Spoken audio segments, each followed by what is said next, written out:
Welcome to Insta Legal. Today, we are going to discuss a very important decision which has been passed today by the Honorable Supreme Court. This is in continuation to our earlier post, which related to the question of suppression of pending criminal cases, whether it would affect the government job or not. So let's see what the Supreme Court has held today. The Supreme Court has categorically held that an employee is not entitled to appointment as a matter of right if he made false declaration regarding his criminal antecedents while applying for the job.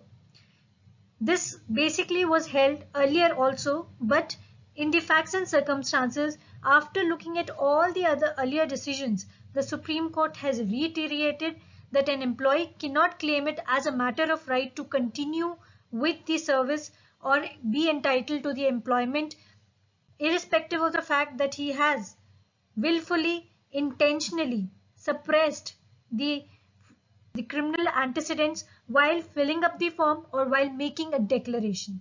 In this case, Rajasthan Rajya Vidyut Prasaran Nigam Limited and another versus Anil Kanwaria.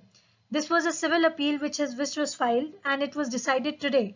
The main issue before the court was dismissal of employee on the ground of suppression of material facts of conviction at the time of applying for post is valid even if benefit of probation was granted or not. Let me give you a brief facts of the present case. The employee in this case, when had applied for the post, was already stood convicted, and while the conviction was granted, he was given a benefit of probation under section 3. However, for 2 years, he did not do anything against his conviction. In 2015, he was appointed. On the date of the appointment, there was a declaration form which was required to be filled. The employee did not put anything in the declaration with regard to his criminal antecedents, with regard to his conviction. The employer, during the background check of the employee, found out that he was convicted. Now, to get away from this situation, hurriedly the employee filed an appeal, and within a month the appeal was decided by the district session judge by giving him a benefit of section 12 of probation. After the benefit of section 12 was granted, meanwhile the employee was served with a show cause notice and subsequently his services were terminated on the ground of suppression of material facts of conviction at the time of applying for the post.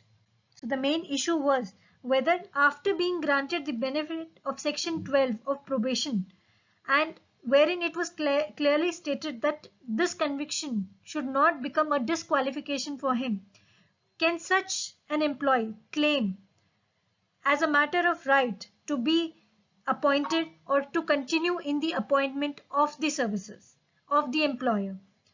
The Supreme Court negated this contention and observed that pendency of a criminal case or a proceeding is different from suppressing the information of such pendency. The case pending against a person might not involve moral turpitude, but suppressing of this information itself amounts to moral turpitude. It also observed, while referring to the earlier decisions, that where an applicant employee gets an order by misrepresenting the facts or by playing fraud upon the competent authority, such an order cannot be sustained in the eyes of law. Fraud avoids all judicial acts, ecclesiastical or temporal.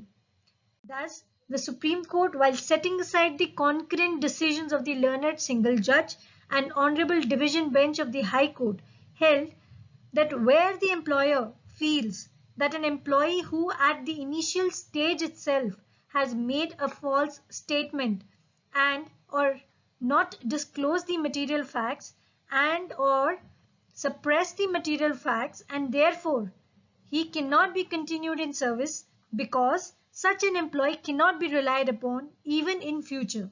The employer cannot be forced to continue such an employee.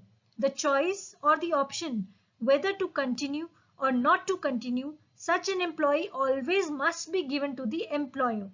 The Supreme Court, from the employer's point of view, held that this basically is a question of trust. The question is about the credibility and the trustworthiness of such an employee who at the initial stage of employment itself has made a false declaration. So therefore, the Supreme Court said whether the question is not whether the employee was involved in a kind of a dispute of a trivial nature or not, but the question is question of trust. Hence, the services of such an employee is liable to be terminated, and thus such an employee cannot claim as a matter of right to continue into the service if he has already been appointed, or be entitled to any kind of relief in such a case. Thank you very much.